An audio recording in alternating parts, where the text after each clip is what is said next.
시청자 여러분 안녕하십니까. 새롭게 단장에서 여러분께 찾아가고 있습니다. 대박 플러스 시즌2 목요일을 책임지는 남은호 원장입니다. 자, 대박 플러스는요, 앞으로 기법에 대한 강의뿐만 아니라 여러분들이 궁금해하는 종목에 대해서 상담도 해드리고 있고요. 이 정도만으로 끝나면 좀 서운하시겠죠? 그래서 내일장 공략할 수 있는 최고의 승부주도 끝부분에 제가 공개해 드리니까요. 끝까지 시청률 보전하시고요. 계속해서 저를 따라오시면 되겠습니다.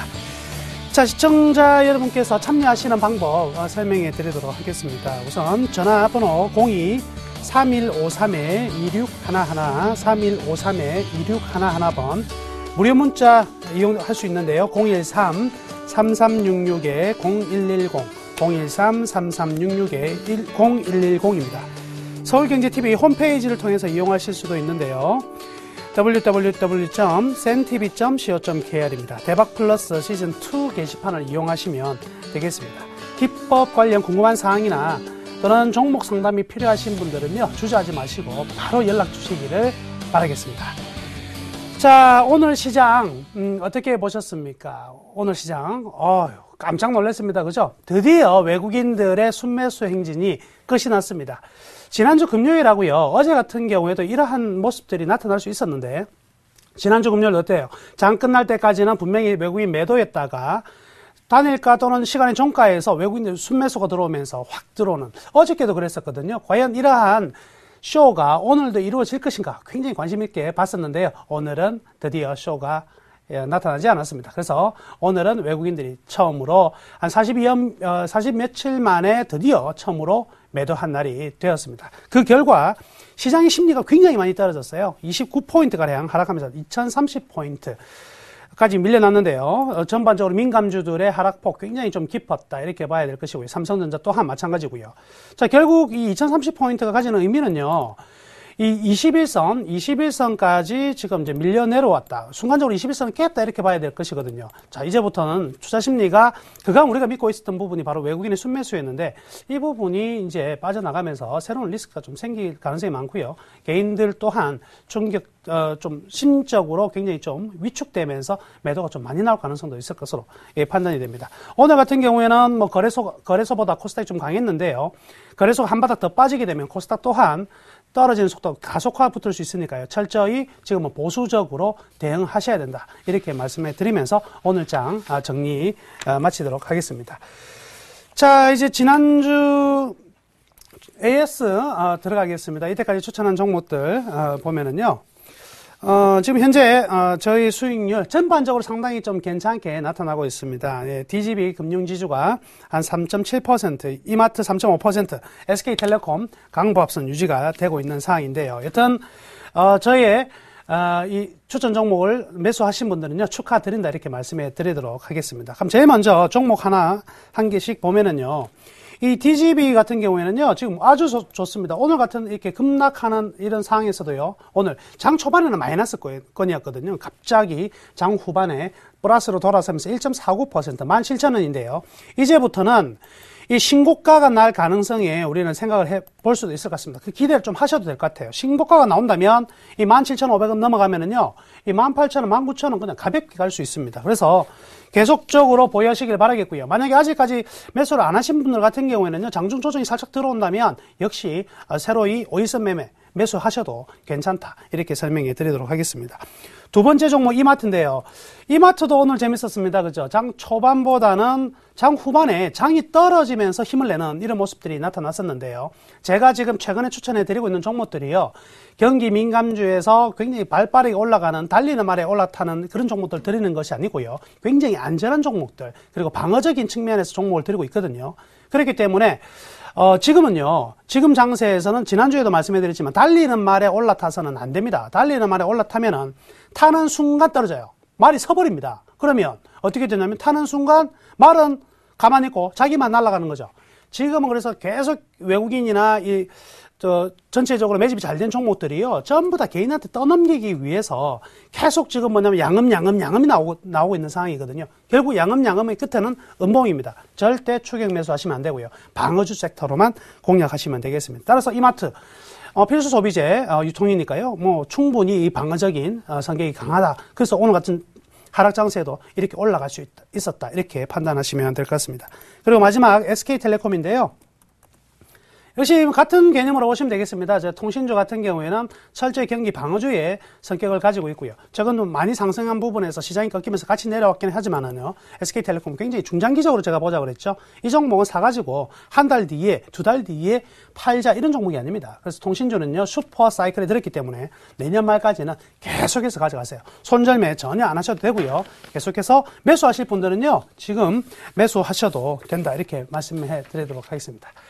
자, 지금까지 지난 종목들 AS 진행해 봤고요. 지금부터 저의 남은우의 워렌 버핏 2.0 기법 강의를 시작하도록 하겠습니다.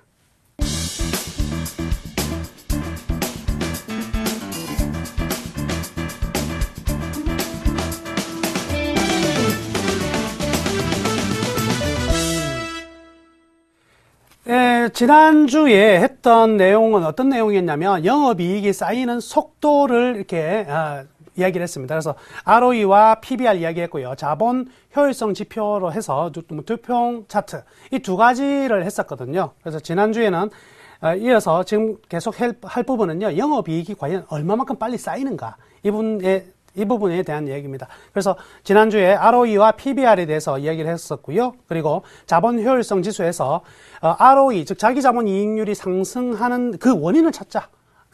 이것까지 말씀해 드렸는데요. 자, 오늘은요. ROA, ROIC, ROE 이렇게 뭐가 많냐? 안 외우셔도 됩니다. 근데 내용만 좀 아시면 되는데요.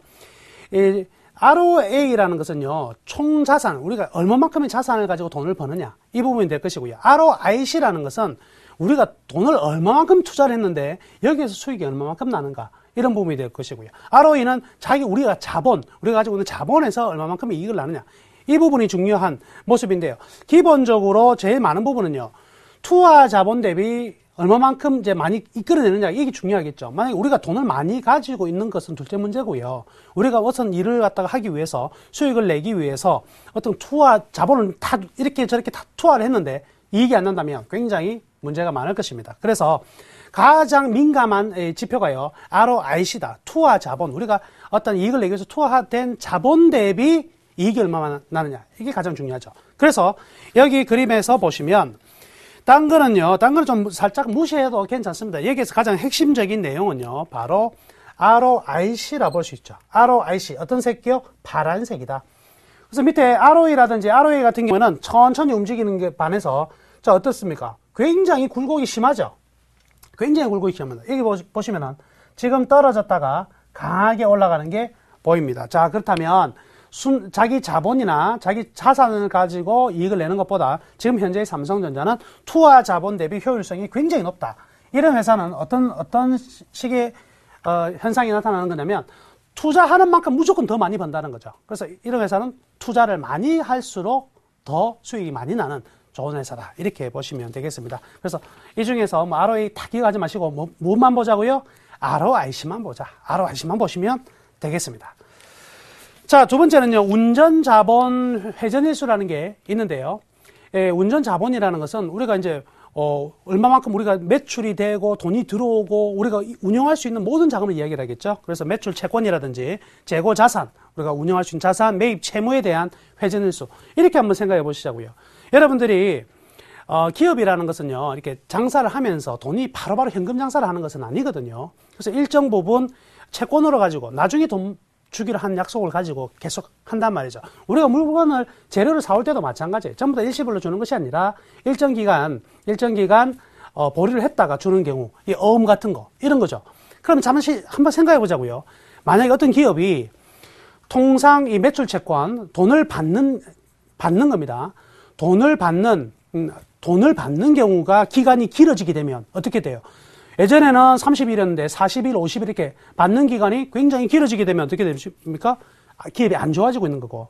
반대로 돈을 줘야 될 것들이 원래는 30일 안에 줘야 됐는데 이제 60일 안에 줘도 돼요. 90일 있다가 줘도 돼요.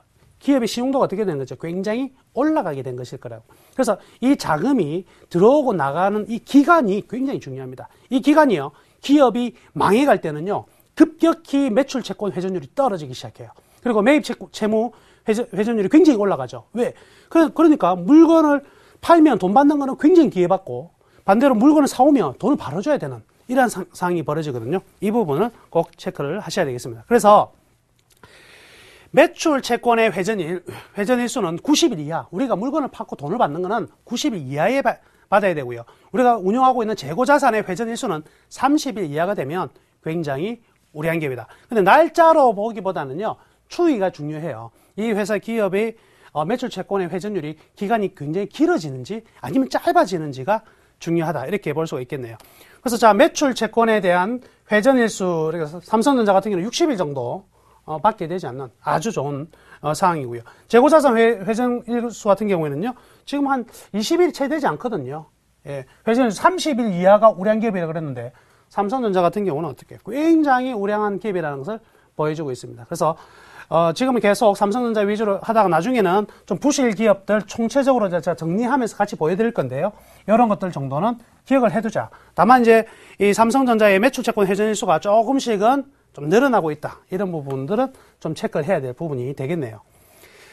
자, 이번에는 현금을 기업이 창출할 수 있는 능력은 과연 어느 정도인가? 이런 부분도 중요하겠죠. 즉, 어떠냐면, 종이로 파는, 우리가 물건 팔고 종이 받는 거. 아, 이렇게 바로요. 따지고 보면은요, 미국이라는 나라의 개념이에요. 이 사람들은요, 노트북 한 대, 뭐 중국에서 노트북 하나 수입했다. 그냥 $100짜리 종이 찍어내가지고 주면 되죠. 예. 그러니까 실질적으로 중국은요, 우리가 중국이라는 나라도 마찬가지겠지만, 달러라는 건 사실 종이 쪼가리밖에 안 되는 상황이잖아요. 근데 기업 같은 경우에도 마찬가지입니다. 물건을 팔았는데 채권만 가지고 있어봐야 이건 아무 소용이 없죠. 뭐가 들어와야 됩니까? 실제로 현금이 들어와야 돼요. 현금의 값어치가 있는 것이 들어와야 된다. 이 부분을 가지고 얘기를 하는 거죠. 그래서 종이 쪼가리가 아니라 과연 돈을 얼마나 벌고 있는가. 이 부분이 중요하겠습니다. 결국 뭐 어쨌든 뭐 달러는요, 돈이니까 현재까지는 계속 값어치가 있지만은요, 결국 나중에는 또 달라질 수 있어요.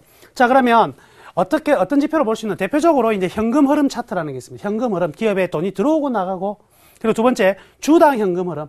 현금 흐름에서 주식 수가 굉장히 많다면 현금 흐름 좀 낮게 나타날 수밖에 없겠죠. 그 다음에 잉여 현금 흐름이라는 게 있는데, 잉여 현금 흐름이라는 것은 어떤 거냐면, 만약 기업이요, 100억을 벌었습니다. 순이익을 100억을 벌었어요. 100억을 벌었는데 그 돈 가지고 뭘 해야 되냐면요, 그 다음에 그 100억을 그대로 다음 해도 만들기 위해서는 뭔가 투자해야 되는 게 있을 거란 말이죠. 예를 들어서 우리가 기계가 1년 정도 쓰고 나면 마모가 되니까 수리를 해줘야 된다. 엘리베이터 고장났다. 고쳐야 되고, 그렇죠? 기본적으로 비용을 지불해야 되는 이런 금액들을 뺀 금액이 진짜 순이익이라 볼 수 있죠. 그리고 매출액 잉여 현금 비율은 매출액에서 잉여 현금 가지고 매출액을 얼마만큼 만들어야 되느냐, 이런 부분이 되겠습니다. 그래서 이번 현금 창출 능력에 대한 이야기는요, 전부 다 어떤 것들이 들어가는 거죠? 현금 흐름이라는 게 다 들어간다. 그래서 현금 흐름에 대해서 살펴보는데 굉장히 중요한 부분이 될 것입니다. 자, 제일 먼저 나오는 게 이제 현금 흐름. 제가 이제 우리 지난번에도 강의하면서 많은 얘기를 좀 했었는데요. 다시 한번 또 볼 수 있는 부분이 되겠습니다. 자, 현금 흐름이라는 것은 세 가지가 있어요. 영업활동, 즉 기업이 장사를 해서 벌어들이는 돈, 이게 영업활동이고요. 그런데 기업이 그 돈을 가지고요, 새로운 투자를 해야 되겠죠. 뭐 설비를 늘린다든지 공장을 짓는다든지 이런 투자를 해야 되는 투자 부분이 있고, 또 하나가 뭐냐면 재무. 그러면 이 돈을 갖다가 어디서, 예를 들어서 돈이 생겼는데 이걸 가지고 주주들한테 배당을 한다든지, 또는 기존에 가지고 있는 부채를 갚는다든지 이런 부분이 있겠죠. 그래서 이 재무 활동으로 이 세 가지가 바로 이 현금 흐름을 우리가 구성할 수 있는 부분인데요. 여기서 이거 하나만 기억하자고요. 자, 제일 먼저 기업이 장사를 해서 돈을 벌어야 됩니까? 안 벌어야 됩니까? 돈을 벌어야 되겠죠. 그러니까 영업 활동에 의해서 현금 흐름, 돈이 들어오고 나가고를 봤을 때 돈이 들어와야 돼요? 아니면 나가야 돼요? 돈이 들어와야 되겠죠. 플러스. 예, 영업 활동에서는 플러스가 돼야 되죠. 그러면 기업이 또 벌기 위해서는 투자를 해야 됩니까? 안 해야 됩니까? 투자를 해야 되겠죠. 그래야지 다음에 또 이익을 만들어낼 수 있으니까. 그러니까 투자 활동에 대해서는 돈이 나가야 되겠죠. 투자를 해야 되기 때문에 어떻게 해요? 마이너스. 투자를 해야 되니까. 또 하나, 재무 활동 하나 볼게요. 빚은 어떻게 해요? 갚아 나가는수록 좋죠? 빚 갚는다 돈이 마이너스가 돼야 되고, 배당해주면 좋죠? 배당 동안 어떻게 해요? 마이너스가 돼야 좋죠. 그래서 좋은 기업은 영업 활동의 현금 흐름은 플러스. 그리고 투자 활동과 재무 활동의 경우에는 마이너스가 좋다. 이렇게 보시면 되겠습니다. 그런데 만약에 거꾸로 되는 기업도 있겠죠. 돈을 못 버는 회사 같은 경우에는 돈이 안 들어오면 어떻게 해요? 새로 이 주식을 발행한다든지 또는 채권을 발행한다든지 해서 재무 활동으로 돈을 가져오게 되는 이런 부분이고요. 어떤 기업은요, 이익보다 훨씬 더 많은 투자 활동에 대해서 현금 흐름이 많이 나가는 기업들도 있어요. 이런 기업들은요, 예를 들어서 영업 활동이 100억인데 투자에서는 200억, 이 마이너스 200억이 되고 재무 활동에서는 뭐 그대로 플러스 100억 뭐 이렇게 나온다 이거예요. 그러면 플러스니까 별로 안 좋다 이렇게 생각할 수 있는데요. 이 회사는 지금 어마어마한 투자를 진행시키고 있다 이렇게 보시면 돼요. 그래서 이런 기업의 경우에는요, 말 그대로 내년에는 어떻게 되느냐, 대박 아니면 쪽박. 그렇죠? 엄청난 투자를 했는데 이익을 내지 못하면 기업의 재무에서 엄청난 충격을 받을 수밖에 없을 것입니다. 대신에 이익을 내면은요, 어마어마한 이익이 나는 그런 회사가 될 수도 있겠죠. 그래서 코스닥 기업들요, 여러분들께서 이제 기업 분석 이런 기업들을 보면은요, 코스닥 기업에는 그런 기업들이 꽤 있어요. 지금 2년 연속 있잖아요. 2년 연속 계속 적자예요. 2년 연속 적자인데 돈도 하나도 없어요. 근데 투자가 엄청나게 많이 되고 있는 기업들이 있거든요. 그런 기업은 극단적으로 갈라설 수 있는 그런 기업이 될 수 있습니다. 그래서 사파이어 테크놀로지 같은 종목들을 보면은요, 실적은요, 최악의 경우를 달리거든요. 근데 주가가 4만 몇천에 내려가죠. 어마어마하게 주가가 많이 올라갔고 비싸요. 그런 부분은 이 기업은 모든 돈들이 투자에 전부 다 들어가고 있기 때문에 이제 하나의 승부수를 띄워 때려봐도 되죠. 그런 기업이 잘 되면 정말 대박이 되는 것이고, 아니면은요, 굉장히 안 좋아질 수도 있다. 이렇게 봐야 되겠습니다. 여튼요, 그래서 이 현금 흐름 표를 보면 제일 먼저 영업 활동의 현금 흐름은요, 0을 기점으로 해가지고 삼성전자 보자고요. 항상 위에 있죠. 항상 위에 있습니다. 항상 돈을 번다. 04년 이후에 영업 활동은 돈을 벌고요. 그 다음에 보시면 투자 활동에 대한 현금 흐름은 돈이 많이 빠져나가야 좋다 그랬죠. 마이너스 부분이 이렇게 가다가 쭉 많이 나가죠. 돈이 어떻게 투자가 더 많이 되고 있다 이 소리죠. 마이너스가 많이 나갈수록 좋죠. 대신에 이 영업활동 현금 흐름만큼 정도의 속도로 떨어지면 좋고요. 재무활동의 현금 흐름은요, 일정하게 유지를 시켜주고 있다. 이렇게 보면 되겠죠. 역시 거의 많이 마이너스가 되지가 않아요. 원래 삼성전자 부채도 별로 없고요. 배당을 안 하니까 재무활동이 마이너스가 별로 없어요. 대신에 전부 다 어디에 투자한다. 그래서 삼성전자를 외국인들이 굉장히 많이 가지고 있으면서 배당을 안 준다고 말이 많거든요. 그런데 삼성전자는 그걸 어떻게 이제 희석을 시키느냐면, 우리는 앞으로도 성장을 해야 돼. 그러니까 너네들 배당 대신에 우리가 투자를 더 많이 할게. 그래서 이익 더 많이 내면은 당신들은 주식의 자본 차익을 얻을 수 있지 않냐. 너 100만 원 샀는데 주가 200만 원 되는 거 좋지. 배당 그 만 원 받아서 뭐 할래? 10만 원 받아서 뭐 할래? 이렇게 얘기를 하고 있는 거죠. 그게 바로 이익을 그대로 투자를 해나가고 있는 삼성전자 같은 기업들이 지금 보여주고, 배당을 안 해도 사실은 요걸 전혀 먹지 않죠. 그 부분이 바로 이런 현금 흐름이 좋게 유지가 되고 있기 때문에 그렇습니다. 자, 두 번째, 주당 현금 흐름 역시 마찬가지입니다. 이제는 한 주당 영업으로 벌어들이는 현금을 얼마나 되느냐? 이거는요, 간단하죠. 전체적인 각도만 보시면 돼요. 요 수치가 96,000원이다, 128,000원 이런 거 생각 안 하셔야 돼요. 생각하지 마시고 어떤 것만 본다? 그냥 추세가 어떻게 진행이 되는가? 추세가 가파르게 쉬었다가 가파르게, 자, 이런 구간은 조금씩 탄력이 지난번보다는 좀 떨어진다. 이렇게 보시면 되고요. 여기서 하나 여러분들께 팁을 하나 드리자면은, 현금 흐름이요. 현금 흐름이 이렇게 급증하는 타이밍에는 주가가 그대로 날아가요. 그런데 정체를 보이면은요, 주가가 다시 급락을 해요. 급락을 합니다. 자, 이렇게 추세로 올라가죠. 그럼 주가가 계속 올라가요. 그런데 여기서 한 번 쉬고 여기서 탄력이 조금씩 떨어지는 모습이 나오면 주가는 그냥 조정을 받아버립니다. 그래서 어떤 거를 생각하시냐 되냐면, 이익이 이런 주당 현금 흐름이 이렇게 좋아지잖아요. 꾸준히 좋아지면 주가는 그냥 이렇게 해보자고요. 칠판을 한번 쓸까요? 이익이 이렇게 좋아지면 어떻게 되냐면 주가는 옆으로 가다가 이렇게 좋아져요. 조금 뒤에 그리고 급격히 반응을 합니다.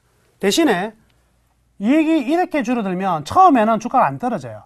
근데 조금씩 더 줄어들면 한 번에 떨어지는 게 바로 주가입니다. 그래서 이 기업의 실적이라는 게 바로바로 이 주가에 들어가는 것이 아니고요. 흐름에 따라서 약간 후행한다 이렇게 생각하시면 돼요.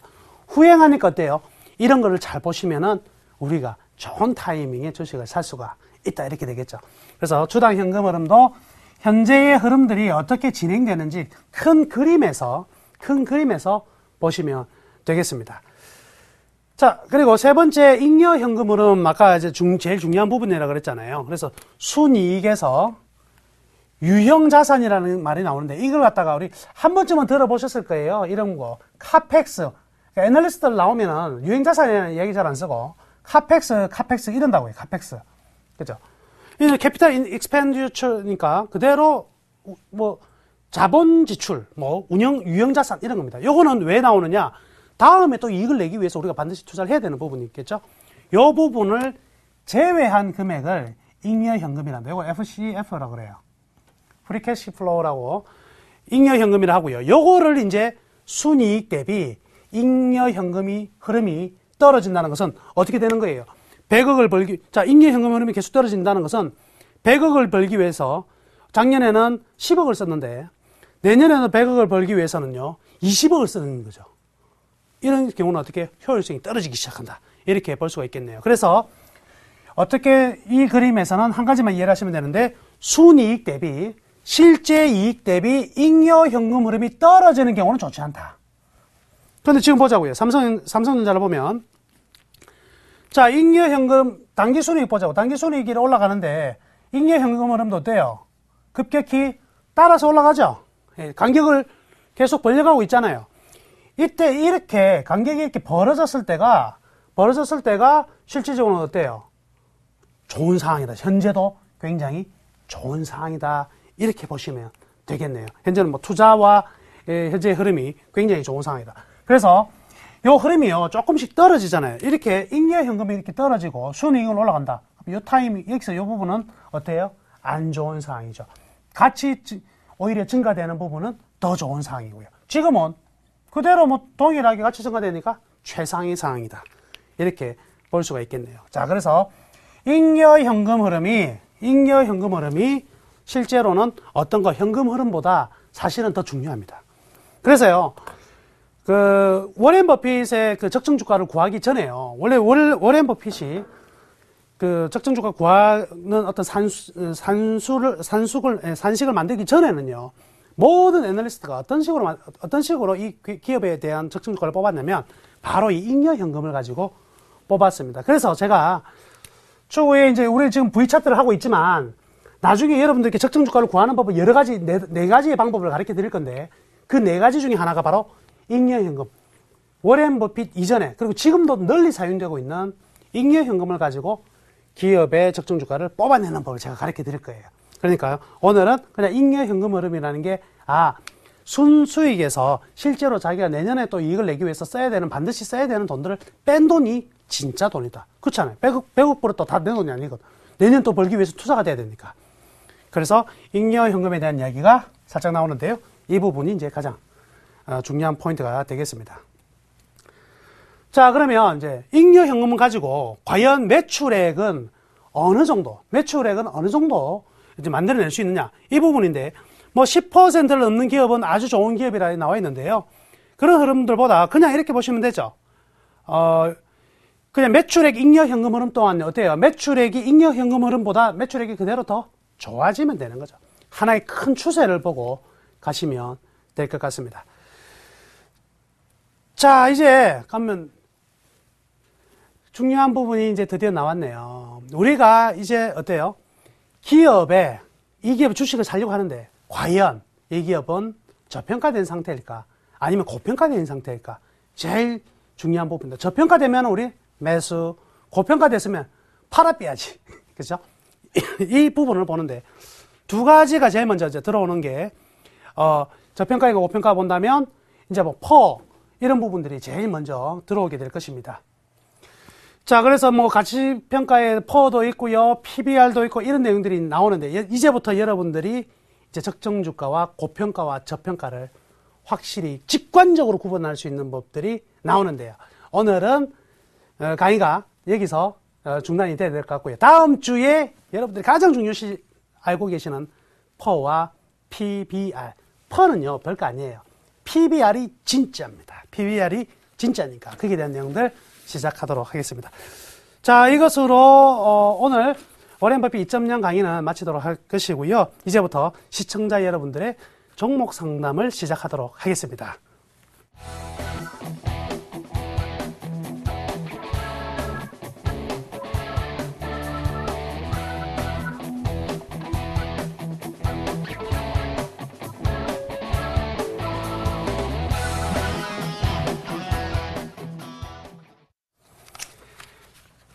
자, 시청자 여러분께서 궁금하게 생각하셔가지고 문자와 전화를 주셨는데요. 첫 번째, 이제 문자 상담 하도록 하겠습니다. 끝번호 1139번님께서 하나케미칼 지금 매수해도 될까요? 이렇게 하셨는데요. 하나케미칼, 저의 이제 주식 승천의 추천 종목이었지 않습니까? 그죠? 그리고 나서 굉장히 급등을 했습니다. 지금 현재는요, 사시면 안 됩니다. 지지난주 주식 승천 안 보셨고, 지난주 주식 승천 안 보셨죠? 제가 이 하나케미칼이 24,500원 이 자리였거든요. 24,500원 이 자리에서 이날이 이제 주식승천 방송한 날인데요. 제가 그때는 이런 얘기를 했습니다. 하나케미칼은 앞으로 태양광 관련주에서는 제일 기본적으로 가져가야 될 종목이기는 하다. 다만 무조건 파세요. 무조건 팔아라. 지난주 화요일에 이랬거든요. 내일 당장 팔고, 내일 당장 못 팔면 그 다음날 팔고, 그다음 또 못 팔았다? 그 다음날 또 팔고 계속 팔아요. 왜냐면 지금은요, 하나의 지금 현재는 기대감만 가지고 올라가 있는 상황이란 말이죠. 그러고 나서는요, 종목이 쉬어갈 수밖에 없습니다. 지금은요, 이거 개미들한테 그냥 던져 먹으려고요. 지금은 자꾸 죽는 것처럼 해놓고 올려놓고, 죽는 것처럼 해놓고 올려놓고, 계속 붙들어 놓는 상황이거든요. 그러다가 떨어집니다. 그래서 지금 보시면은요, 여기도 보시면은 지금 여기 고점에서 계속 밀려가지고, 요런 게 속임수거든요. 요 양봉이 있죠. 요 빨간색. 요게 바로 속임수입니다. 대표적인 속임수예요. 이게. 이 빨간색이 뭐냐면 올라가니까, 다시 가나보다 해서 또 사거든요. 그러면 밀립니다. 자, 하나케미칼을 매수하실 분은요, 제가 말씀해 드리겠습니다. 하나케미칼은 얼마에 사시냐면, 반드시 22,000원 밑에서만 사세요. 지금 23,300원인데 22,000원 올까요? 옵니다. 왜? 어쨌든 크게 시세를 내기 위해서는요, 반드시 한번 올랐다가 한번 팍 죽입니다. 제가 그랬잖아요. 과자에 개미가 붙어 있어. 맛있는 과자에. 어떻게 한다고요? 어떻게? 개미 털고 먹어야 될 거 아니에요. 그렇기 때문에 개미 터는 과정이 나타납니다. 개미 핥기. 수학한 놈들이에요. 그래서, 칠판을 제가 짧게 한번 설명해 드리면은요, 결국은 뭐냐면 이거죠. 엘리어트 파동 이론이라는 것은 간단해요. 1차 상승 이후에 살짝 조정. 그리고 나서 3차 파동이 이렇게 긴 파동이 나와요. 이렇게 긴 파동이 나온다고요. 그리고 나서 4차 조정, 5차 마지막 분출, 그 다음에 조정, 그리고 그래서 1차, 2차, 3차 파동, 4차, 5차, 그리고 A, B, C로 떨어지는 게 바로 엘리어트 파동 이론인데, 제가 말씀해 드릴게요. 지금요, 여기일 가능성이 굉장히 높은 업종들이 몇 가지가 있거든요. 하나케미칼이 어디 자리냐? 이 정도 자리가 될 가능성이 많아요. 그러니까 어때요? 올려놓고, 이 정도 첫 출발 요만큼 해놓고요. 죽인다. 그 다음에 진짜 랠리가 나타나는지, 아니면 이 길로 그냥 죽는지, 여기가 가장 중요한 포인트예요. 그래서 그때까지는요, 기다리세요. 그러면 이 개미들을 다 떨고 내는 거죠. 이제 태양광이고 하나케미칼도 안 되는구나. 이런 마음이 딱 들었을 때, 그때부터 갑니다.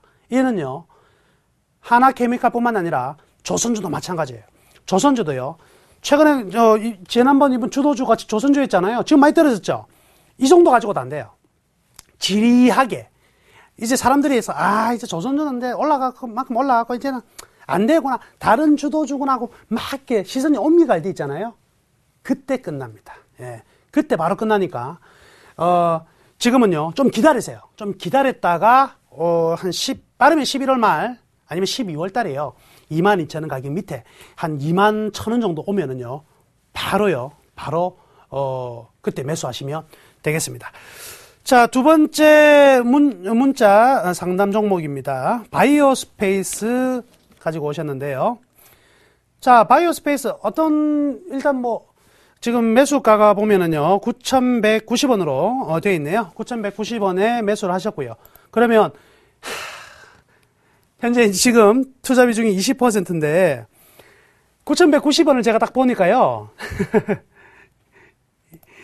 9,190원이 바로 8월 8일 날요, 장중 고점, 올 한 해 동안 가장 고점을 친 순간적으로 1초 만에 친 9,190원이 사장님이 사셨군요. 사모님이신 거예요. 안타깝습니다. 그래서 지금 다시 떨어지고 어느 정도 올라가다가 좀 떨어지고 있는 이런 상황이잖아요.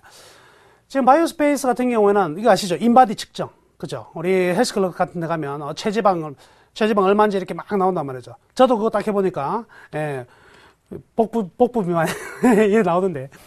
지금 이제 다이어트나, 사람들이 모두 다 이제 건강에 대한 부분들 굉장히 좀, 관리를 해 나가려고 하는 상황입니다. 그래서 여기에 대한 매출 굉장히 지금 안정적이고, 실적도 좋아요. 그래서요, 9,190원 올 한 해의 최고점에 잡으셨긴 했는데, 제가 이 기업 분석을 이제, 지금, 내용들을 좀 봤을 때, 그리고 향후 전망도 봤을 때요, 좋아요.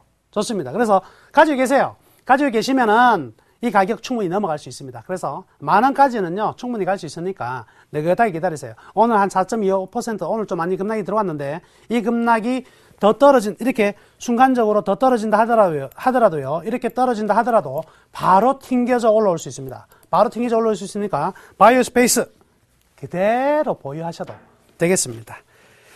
자, 다음 문자 한 종목 더 하겠습니다. KG 모빌리언스가 요청이 들어왔는데요. 자, 우리 이제 전자결제 하면, 과거에 이제 우리가 결제 시장을 보면은요, 바로 송금, 카드, 이런 것밖에 없었는데, 최근에는 굉장히 다변화가 되어 있는 상황입니다. 그죠? 그래서, 과거 이제 컴퓨터로 이제 굉장히 많이 하다가, 최근에는 어떻습니까? 스마트폰에서 전부 다 결제를 해버려요. 그래서 새로운 또 하나의 매출이 창출되고 있는 부분이고, 가장 기대감으로 이제 KG 모빌리언스가 이렇게 작년, 2012년에 어마어마하게 올랐잖아요. 이거 4,000원짜리 하던 게 지금 15,000원까지 그냥 한 3, 4배가 그냥 한 2달 만에 올라버렸거든요. 2달 만에 급등을 했어요. 어떤 기대감 가지고요? 중국의 전자결제 시장이 확실히 열릴 것이다. 이런 굉장히 큰 시장이 열리기 때문에 KG 모빌리언스라든지 이런 전자결제 관련해 가지고는 굉장히 좋을 것이다. 이렇게 봤거든요. 그런데 항상 그래요. 한 번 시세가 나오고 나서는요. 초대형 시세가 나오고 나서는 그다음부터 그때 잡았을 때는요. 그냥 내려놓습니다. 우리 눈에 들어왔을 때는요, 아쉽게도요, 우리 눈에 들어왔을 때는 이미 늦었습니다. 본인이 이제, 이런 거 있잖아요. 시장에서, 유명한 그 격언인데, 대중의 뒤안길에 꽃길이 있어요. 대중의 뒤안길에 꽃길이. 전부 다 만세를 부르고, 결제 시장이야. 이런 이야기가 나왔을 때는요, 팔 때입니다, 팔 때. 그러니까 바로 이 지점이, 바로 이제 그런 지점이 될 것인데요.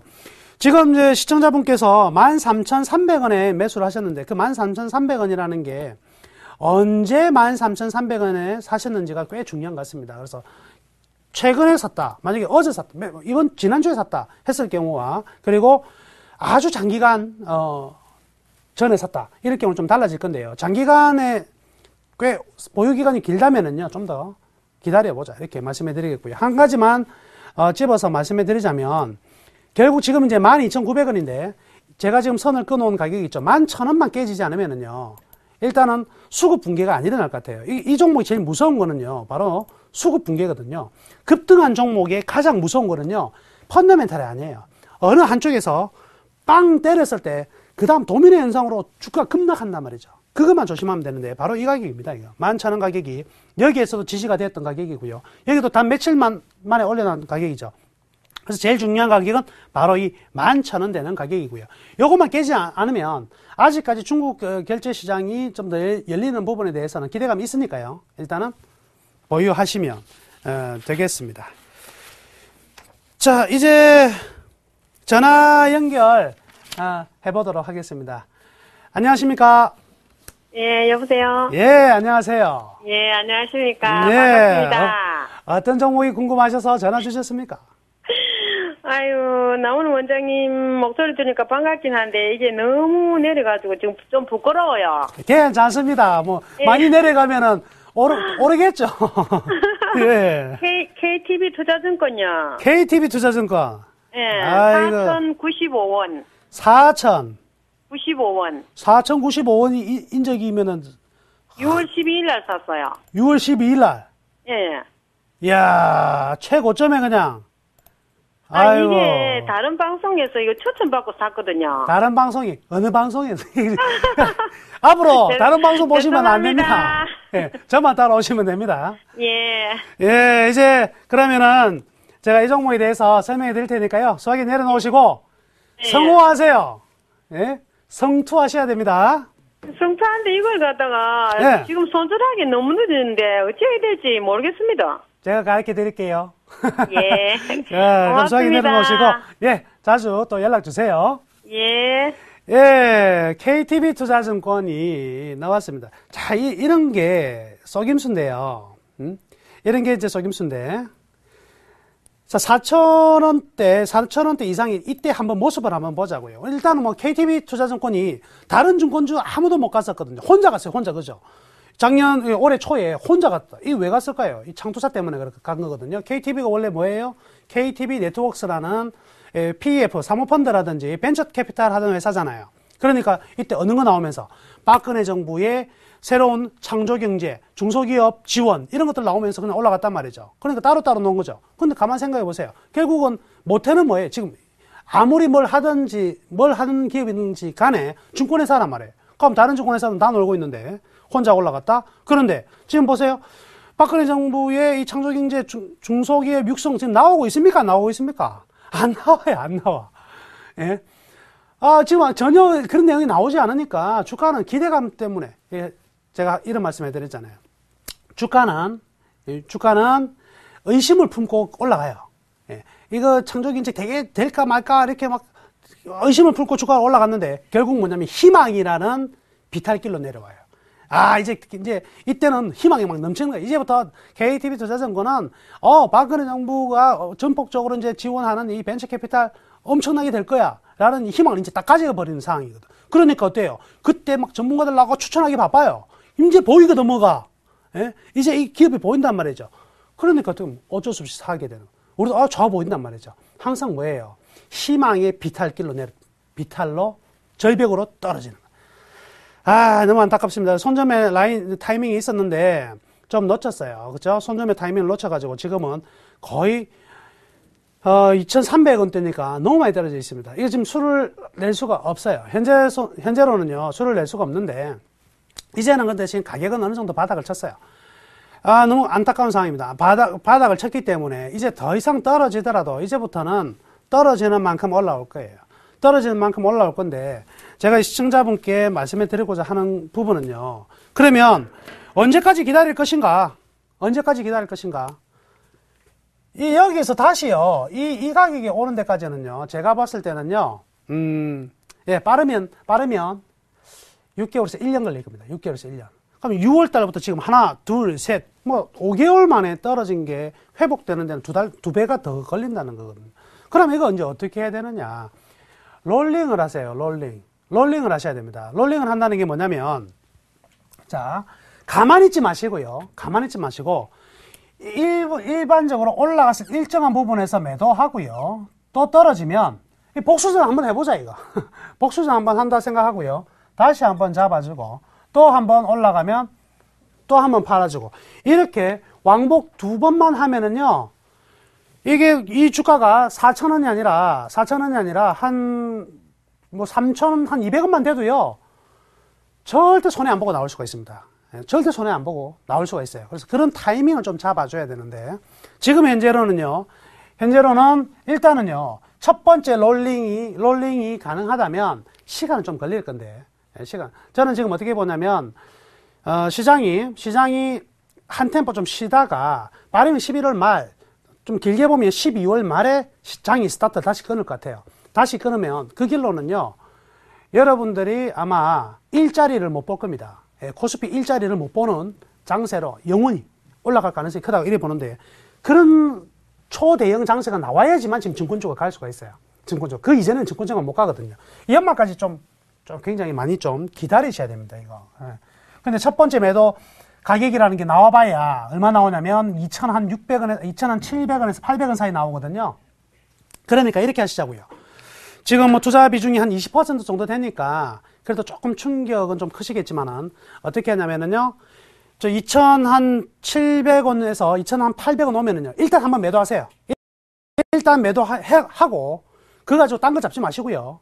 요거 한번 더 좀 기다렸다가 또 한 번 재매수. 이래서 한 10% 중에서 왔다 갔다 움직이시면은요. 복구 충분히 가능해요.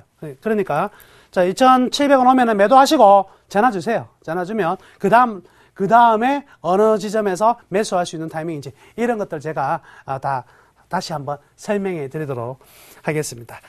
자, 이번에는 내일장 사볼 만한 추천주를 가져왔습니다. 자. 검색창에 샘플러스를 입력하시고 전문가 방송에 접속하시면 서울경제TV 특급 전문가들이 여러분의 포트폴리오와 수익률을 책임집니다. 주식 투자 샘플러스와 함께 하십시오. 예, 기다리던 종목 추천. 지금 이 3전 3승했습니다. 그죠? 예, 딱 3주 동안 한 종목씩 추천했는데 3전 다 3승, 3번 다 이겼습니다. 그죠? 좀 주식 승천 수익률보다는 대박 플러스 수익률이 훨씬 좋네요. 절대 놓치면 안 되겠습니다. 오늘 가면 어떤 종목 가져왔을까요? 예, 드디어 나왔습니다. 자, 여러분들이 별로 좋아하지는 않을 것 같아요. 그런데 좋아하지 않으셔도 사야 돼요. 왜? 앞으로 돈을 벌어줄 종목이니까. 그죠? 종목 나왔습니다. 대우 인터내셔널입니다. 대우 인터내셔널. 예전에 올해 초에 주식 신청 통해 가지고 제가 한번 추천한 적이 있죠. 추천하고 좀 짧게 흐름이 나왔었는데 이제는 본격적인 시세가 나오는 타이밍입니다. 그래서 일단 대우 인터내셔널이 과거는 이제 주식회사 대우였잖아요. 그죠? 예, 무역 부분 주식회사 대우였는데 지금 넘어갔습니다. 어디로 넘어갔죠? 포스코로 넘어갔어요. 기업에 대한 설명 간략히 해드리자면 철강 금속 등의 이제 철강 금속 이런 수출을 하는 부분이죠. 자동차 부품하고 이 부분의 무역 부분이 대부분이 이게 전부 다 알아보시면 돼요. 그 다음에 자원 개발 부분 있죠. 이게 미얀마 가스전, 미얀마 가스전 전부 다 투자를 해가지고 퍼올린 걸 중국에 다 팔고 있는 이런 거고요. 그 다음에 유통 부분도 이제 있습니다. 지금 이제 이 회사의 특징상 무역 부분이고요, 자원 부분이다 보니까 두 가지가 굉장히 밀접한 관계가 있을 것인데 주가에 하나가 바로 환율이고요. 하나가 바로 원자재 가격이 어떻게 되느냐에 대한 부분입니다.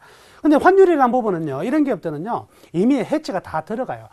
그러니까 조선업 같은 경우에는요, 예를 들어서 현대중공업 같은 기업이 뭐 전부 다 수출을 일 거 아닙니까? 그렇죠? 그 기업은 가면 해외 수출하는데 환율이 급격히 만약에 우리나라 원화가 강세다. 환율이 급격히 떨어진다. 그러면은 그런 피해가 있을까요? 아니죠. 해지를 다 합니다. 예, 선물화는 전부 다 매도를 쳐요. 이런 기업들도요, 선물한 해지를 다 하기 때문에 크게 문제가 없습니다. 자, 포스코와의 시너지가 아직까지는 안 나왔었는데요. 이제부터는 이제 포스코의 힘을 본격적으로 탄력을 받을 것 같아요. 이 부분과 그리고 미얀마 가스는 드디어 4분기부터요, 드디어 수익이 잡힙니다. 이때까지는 수익이 안 잡혔거든. 이제부터 수익이 잡히기 시작해요. 그러면 4분기 실적 갑자기 좋게 나오겠네? 그렇죠. 그 포인트를 노려서 우리가 들어가는 거예요. 자, 보겠습니다. 그래서 현재 이 기업의 이 밸류에이션을 한번 확인해 보면은요, 적정 주가를 한번 제가 뽑아봤었는데, 자, 이 부분이요, 제가 오늘 추천하면서 제일 갈등을 했던 부분이에요. 제일 이제 갈등의 부분이 바로 뭐였냐면, 10년 이 가치를 산정을 해보니까 10년 평균의 수익률과 자산을 이렇게 비교해 봤을 때 아쉽게도 적정 주가가 얼마 나오냐면요, 23,000원대가 나와요. 고민을 너무 많이 했습니다. 23,000원대인데 이 기업을 추천해야 되나 말아야 되나. 지금 가격이 이제 대우 인터내셔널이 얼마냐면요, 지금 39,150원이거든요. 39,150원이니까, 야, 이거 밸류에이션 차원에서 너무 비싼 거 아닌가 엄청난 고민을 했습니다. 그런데 제가 이 밸류에이션 상에서 50%나 올랐는데 지금 왜 추천하느냐? 하나가 빠져 있어요. 제가 측정한 이 가치평가에 하나가 빠져 있는 게 있는데 그게 바로 뭐냐면 포스코와의 시너지입니다. 그래서 어떻게 이 기업을 이제 해석을 해야 되냐면 과거의 대우를 생각하면 안 되고 지금의 포스코를 생각해야 돼요. 그렇기 때문에요. 현재의 밸류에이션은 충분히 이 정도라도 좋다. 이렇게 판단할 수 있습니다. 그래서요. 가격 지표를 매매 전략을 이렇게 짜봤습니다. 첫 번째 매수 가격은요. 39,000원입니다. 39,000원. 내일 같은 경우에도 장이 오늘 좀 많이 올랐기 때문에 내일 같은 경우에도 장이 한 번 더 미끄러지게 된다면 대우 인터내셔널도 살짝 조정이 장중에 들어올 수 있거든요. 조정폭이 많지는 않을 것 같더라고요.